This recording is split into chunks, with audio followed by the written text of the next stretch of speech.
Now, cannabis is a drug you'd normally associate with dodgy backstreet deals, but Chris Jackson's been to meet one group of people in Northumberland who are absolutely convinced it has a place in modern healthcare, and they're not afraid to break the law to provide it.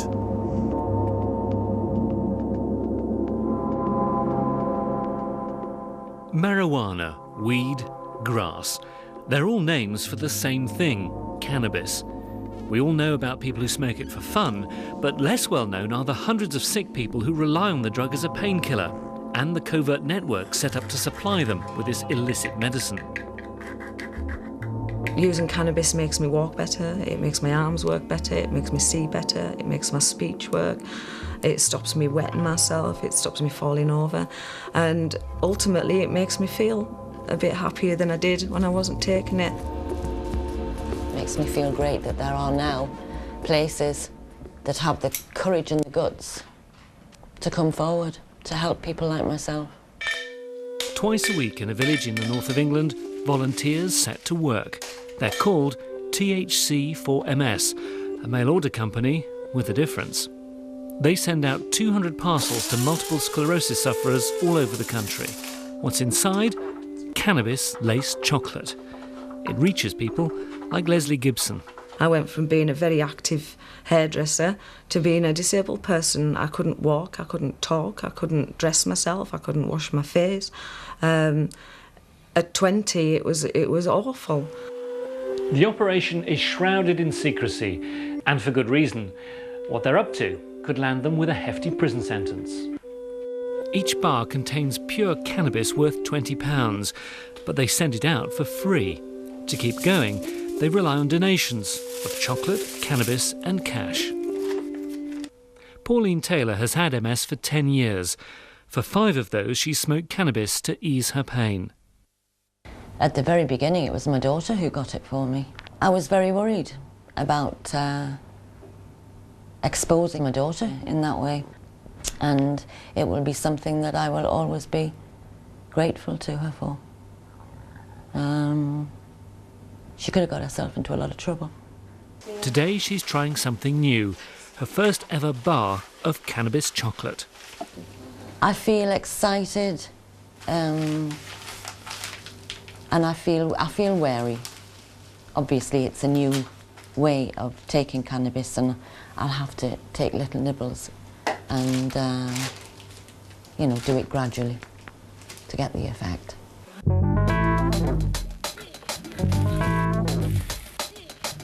"50 miles away, another unlikely drug user is in the kitchen.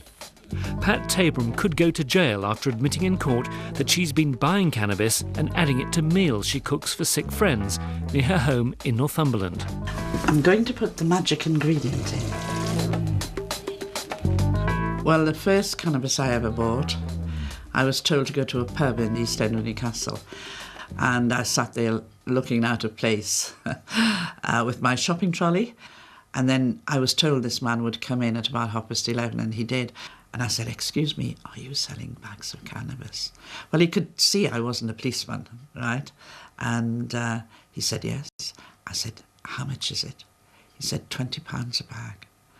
And I was expecting a bag, you know, and so I gave him the £20, and he gave me this tiny little bag. I said, "Is that all?" He said, "You'll get a lot out of it, my dear."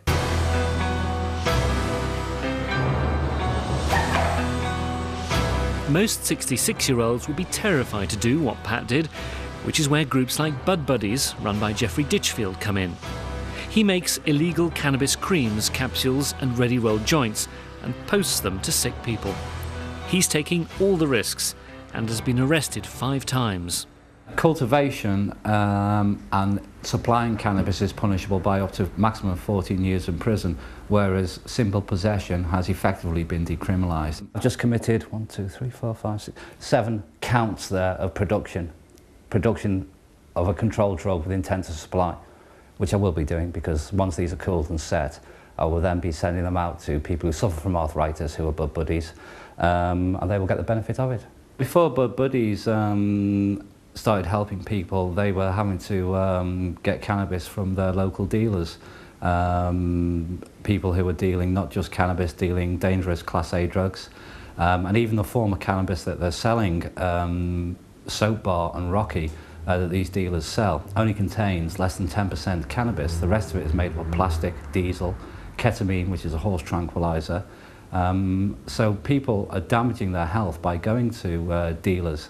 Plus they've got the chance of being ripped off, being assaulted.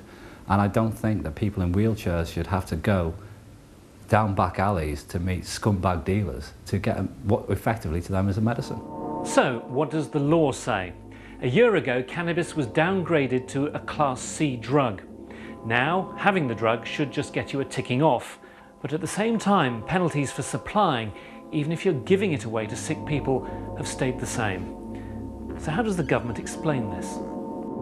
To allow the cultivation and possession of cannabis would create a clear tension between the government and its education message that all controlled drugs, including cannabis, are harmful and that no one should take them. Cannabis remains a controlled drug for good reason. It has a number of acute and chronic health effects and can induce dependence. And what about doctors? Privately, some GPs advise their patients to use the drug to relieve their pain, but others say people should stay well clear until cannabis-based medicines currently being trialled are available over the counter. Perhaps the best known effect of cannabis is that it can cause this change in mood, which means that it can be incredibly distressing, can cause terrible nightmares, confusion and so on. But in addition to that, we have to recognise that cannabis contains hundreds of active agents. About 40 of them are the cannabinoids, the things that we think of as cannabis, and all of those have the potential to cause side effects in different people.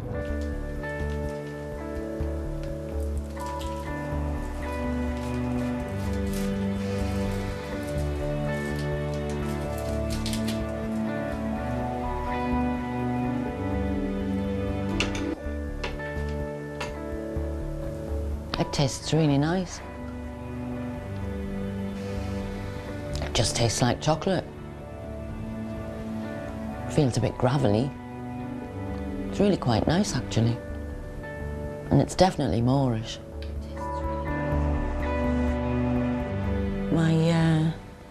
The pins and needles in my legs, definitely less.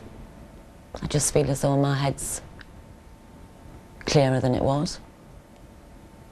And that I might just venture out. It's just nice to know that all I have to do is open the fridge door and I'll be able to have some chocolate, which will help my pain.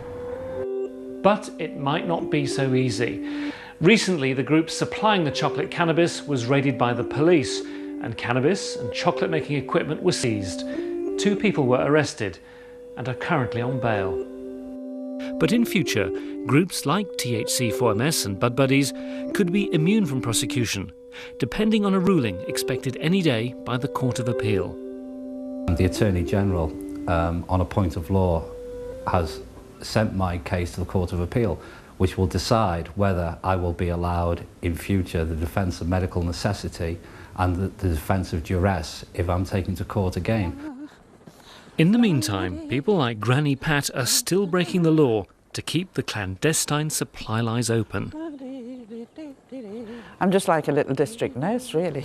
But instead of going around with injection needles and things, I go around with boxes of food which will keep them pain-free. I'm always nervous that I'm going to bump into the police, the Northumbria police, because they're very exacting. And if they suspected for 1 minute that I had food in here, they'd arrest me.